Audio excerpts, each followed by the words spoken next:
반갑습니다, 여러분. 장원필 변호사입니다.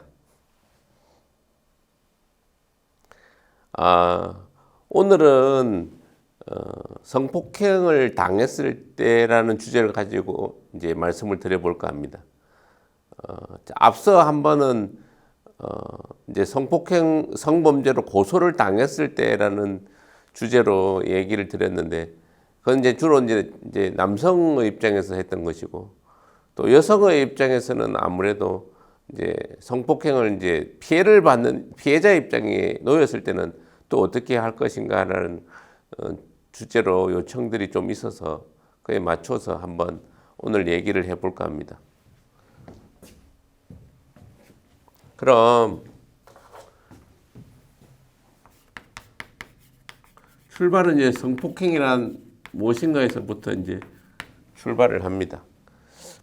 일단 법률 문제는 사실 이 개념을 처음에 잘 잡는 거에서부터 시작하는 겁니다. 이게 뭔가에 대해서 정확하게 팩트를 딱 정리해 놓고 그걸 법적으로 어떻게 접근할 것인가 하는 문제, 그걸 가지고 결론을 내리는 이런 구조로 법률 문제는 이해하는 겁니다. 그걸 이제 리걸 마인드라고 하는데, 여기서도 이제 성폭행이라는 거는 개념은 성적인 폭행 이렇게 얘기하는데, 그때 한번 제가 설명을 앞선 성범죄로 고소를 당했을 때 잠깐 드린 얘기에서 오늘은 이걸 좀 압축을 해서 이제 강제추행이나 아니면 성희롱의 문제는 오늘은 이제 이 주제에 포함시키지 않고요. 강간이라는 주제에 맞춰서 먼저 해보려고 합니다. 나중에 언제 시간이 되면 강제추행을 당했을 때 아니면 성희롱을 당했을 때 어떻게 해야 되는가 하는 주제를 가지고 또 얘기를 하겠지만, 이 논의를 이렇게 쭉 펼치면 아마 작게는 30분, 길게는 1시간 정도의 강의를 주제별로 나누어질 겁니다. 그렇게 하기에는 이 유튜브의 특성상 좀 쉽지 않습니다. 오늘은 그냥 딱 성폭행이라는 게 법적으로는 강간죄고 언론에서는 성폭행 이렇게 쓰고 있는 이 강간을 당했을 때 어떻게 하느냐의 문제입니다. 그러면 이제 사실 아주 예민하고 어떻게 보면 여성의 입장에서는 당혹스러운 상황에 놓였을 때 이걸 어떻게 누군가에게 의논을 하거나 이렇게 마땅하게 의논하기가 사실 정말 힘듭니다. 왜냐하면 충격이 크니까요. 우선 정신적인 충격, 육체적인 충격도 크고, 이걸 또 어떻게 해야 될까 하는 문제는 완전히 이제 그 이전과 그 이후가 어떻게 보면 인생이 좀 크게 보면 바뀌는 사람들도 있고, 상대적으로 그 받는 충격 정도는 좀 천차만별이긴 하지만 상당한 충격들이 가해지잖아요. 그러면 이게 성폭행을 당한 경우, 제가 이제 남자 변호사다 보니까 이제 성폭행을 당한 여성을 만나기는 많지는 않은데요. 상대로서 이제 많이 만나게 됩니다.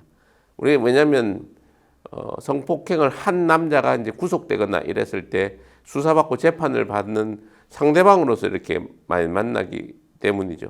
왜냐하면 여자들은 아무래도 그런 부분을 좀 수치스럽게 생각하고 여자 변호사에게 찾아가는 경우가 많은 것 같아요.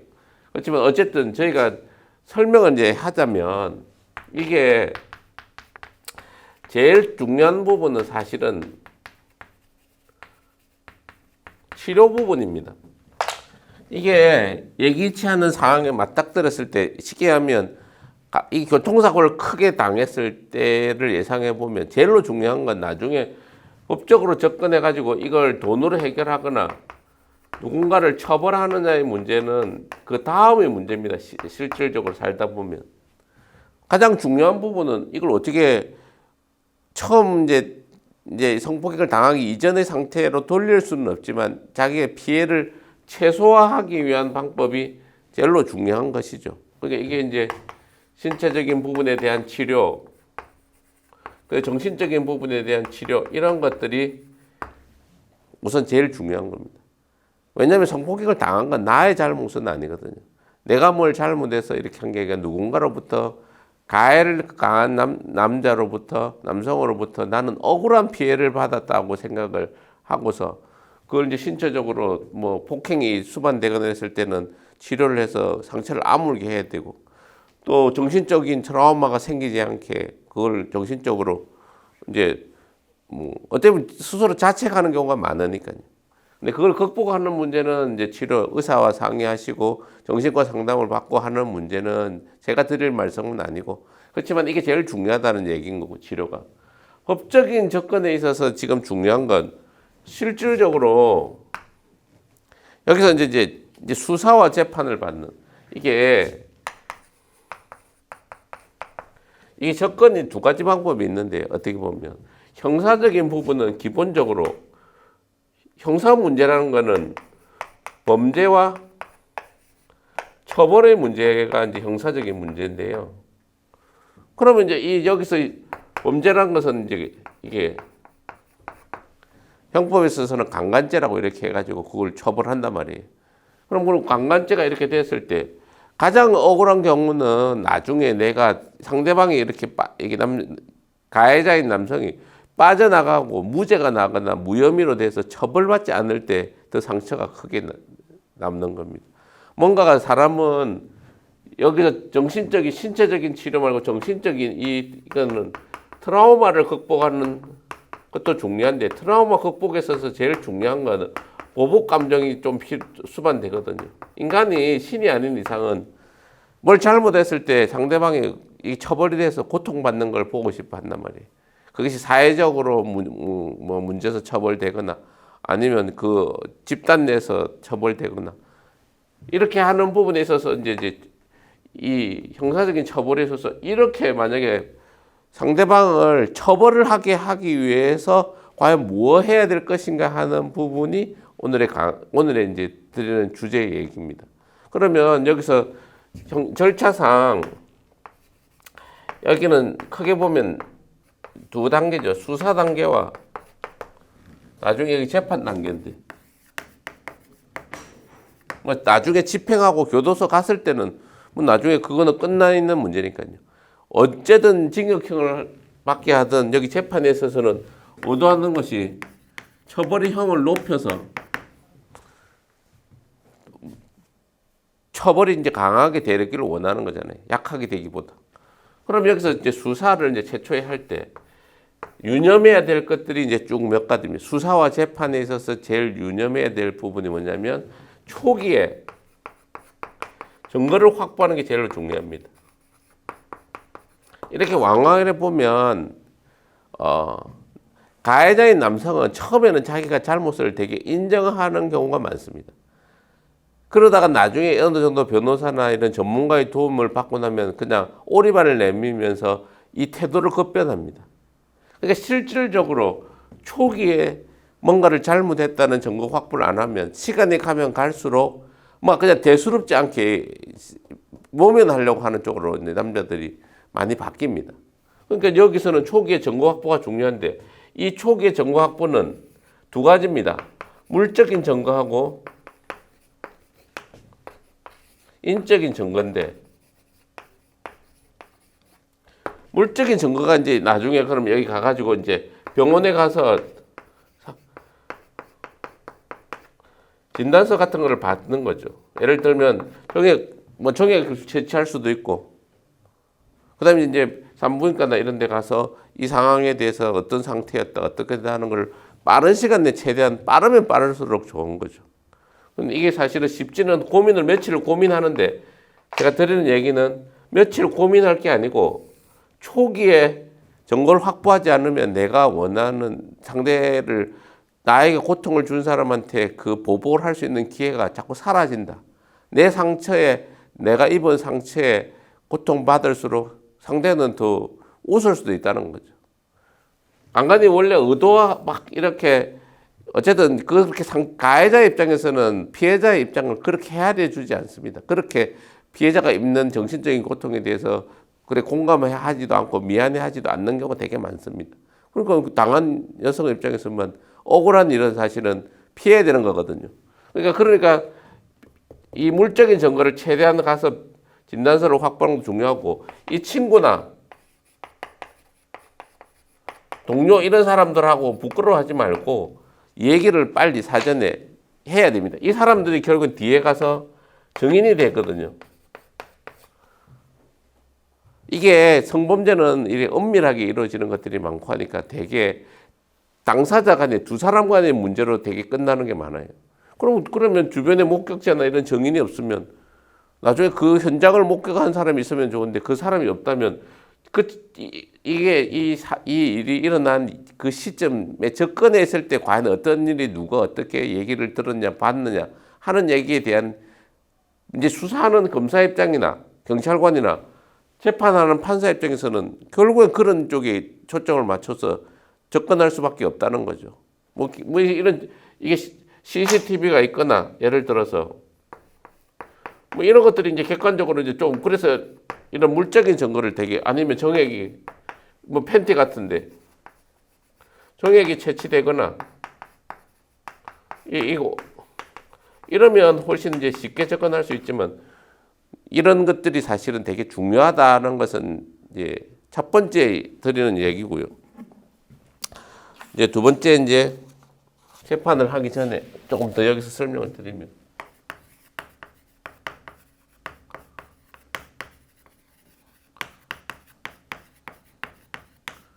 되게 이렇게 여성들을 보면 주변에 친구들이나 하고 상의를 하는 경우가 많은데 친구는 정신적인 그 고통을 좀 덜어주고 이렇게 아픔을 공감해 주는 건 맞지만 이 법률 문제를 해결하려면 법률 전문가의 얘기를 많이 도움을 받아야 됩니다. 요즘은 성폭력 피해자에 대한 그 정부의 이제 그 구제책 내지는 이 도와주는 시스템이 잘 발달되어 있습니다. 성폭력 센터나 이런 데 가셔가지고 이런 부분에 대한 도움을 요청하면 변호사가 국가에서 무료로 도와줍니다. 수사에서부터 재판 끝날 때까지. 그러니까 이 성폭력 센터 이런 곳을 찾아서 그러면 여자 변호사나 전문 상담가가 이걸 어떻게 접근해야 할지에 대해서 쭉 상의를 해주니까 이걸 빠른 시간에 이렇게 접근하는 것이 현명하다고 봅니다. 그 다음은 이제 수사와 재판에 있어서 제일로 중요한 거는 이겁니다. 이 세 가지죠, 지금. 진술이 오락가락하거나 이래버리면 안 됩니다. 제일로. 좀 이게 본인의 피해에 비해서 수사나 재판하는 판사님이나 검사님들이 도와주고 싶어도 도와주지 못하는 상황이 진술이 오락가락하는 진술을 이랬다가 저랬다. 예를 들면 그 상황이 이제 폭행을 했다, 때렸다, 안 때렸다, 협박을 했다, 안 했다. 이런 부분에 대한 얘기가 크게 한 것 같기도 하고 안 한 것 같기도 하고 정신적이 없어서 아무런 기억이 안 나요. 이래버리면 그랬다가 또 나중에 얘기했다. 뭔가 이 성범죄의 속성은 은밀하게 이루어지는데 잘 모르는 그 속에서의 피해자가 처음부터 끝까지 나름대로 일관되게 나는 이랬고 그게 똑같이 진술이 수사에서부터 재판 끝날 때까지 쭉 일관되게 가야 여러 번의 진술을 이렇게 하고 그 여러 번의 진술을 다 모아서 판단하는 사람 입장에서는 진술이 나름대로 사소한 것은 조금 차이가 있을지라도 큰 줄거리 부분 내지 그리고 중요한 상황 시간이나 장소나 방법에 대한 얘기들이 일관될 때 그 사람의 말을 믿어줍니다. 되게 여자의 말을 많이 믿어는 주는데 진술이 오락가락하는 순간에는 이게 뭘 어떻게 해야 될지 잘 모르게 되는 거죠. 여기서 이제 중요한 게 이제 합의하에서 했느냐, 강제로 했느냐 하는 판단입니다. 이 성폭행이라는 게 폭행이나 협박을 수반하는 행위입니다. 그냥 뭐 이렇게 성관계를 했다. 그러면 성폭행이 안 됩니다. 성폭행이라는 건 기본적으로 수단이 폭행이나 협박을 상당한 정도의 폭행이나 죽인다 내지는 아니면 막 때리든지 어쨌든 상당한 정도의 폭행 협박을 어느 정도 수반할 때 그것이 이제 물리적인 강제력이라고 하는데 이런 것들이 있을 때 이제 인정이 되는데 합의해서 이렇게 하면 안 되는 거잖아요. 특히 요새는 이 연인들 간에 이게 연인들 간에 일어나는 거고 모르는 이제 타인하고 이렇게 있을 때 타인은 사실 뭐 합의라는 부분이 좀 쉽지 않잖아요. 그렇지만 연인의 관계는 이게 서로 좋아서 한 건지 아니면 강제로 한 건지 이런 판단이 되게 애매하고 지금은 이게 한번 이렇게 성폭력에 대한 처벌 수위가 높기 때문에 합의했다 이렇게 하면 이거는 서로 뭐 아니면 도로 갑니다. 이거는 무고죄로 남자 입장에서는 처벌 수위가 너무 높고 너무 사회적인 낙인이 크기 때문에 자기가 이 빈틈이 생기면 이걸 빠져나가기 위해서 상대 여성을 피해자인 여성을 무고죄로 고소해가지고 물타기를 한단 말이에요. 그 물타기를 하니까 이런 이 기본적인 이게 그때 뭐 그냥 뭐 좀 뭐 처음에는 막 억지로 하려고 했는데 나중에는 내가 뭐 좀 좋아서 그냥 했어요. 이렇게 하는 순간에는 이게 합의가 돼 버리는 거예요. 뭐 왜냐하면 성관계라는 건 처음부터 좋아요 좋아요 이렇게 하는 그런 경우는 잘 없단 말이에요. 그러니까 어느 정도 일관되게 어떤 저항이나 이런 부분에 대한 싫다는 의사를 강력하게 표현을 했냐 안 했느냐가 되게 중요한 거예요. 그리고 이 이제 일관된 진술하고 맞물려서 어설픈 합의는 하면 안 됩니다.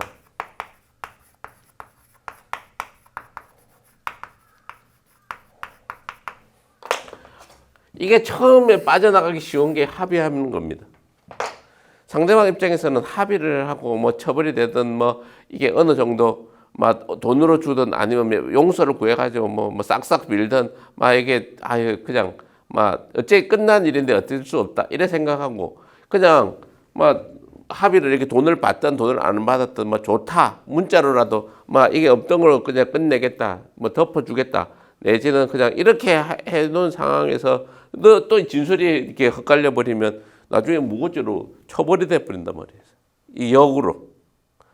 그러니까 이제 정리를 하면 이 성폭행을 당했을 때 피해가 났는 거는 피해를 최대한 수습을 해가지고 극복하려고 신체적인 정신적인 치료를 수반해서 그걸 받되 이 문제를 법적으로 상대방 가해를 가한 남성에게 그걸 책임을 물으려고 하면 어쩔 수 없이 법적인 절차에 들어가서 할 수밖에 없고 법적인 절차는 수사와 재판이라는 걸 하는데 수사와 재판에 있어서는 지금 말한 이런 초기에 증거를 확보한 것이 중요하고 그러면서 이런 거는 전문가의 도움을 받아야 원활하게 이루어지고 그리고 이제 뭔가 이왕 이렇게 이야기를 꺼내서 시작할 때는 일관되게 처음부터 끝까지 밀고 나가야 된다는 것이 중요하고 합의를 하더라도 명확하게 선을 그어서 자기 의사를 정확하게 전달하면서 뭐 합의를 하지 말라는 것이 아니라 피해는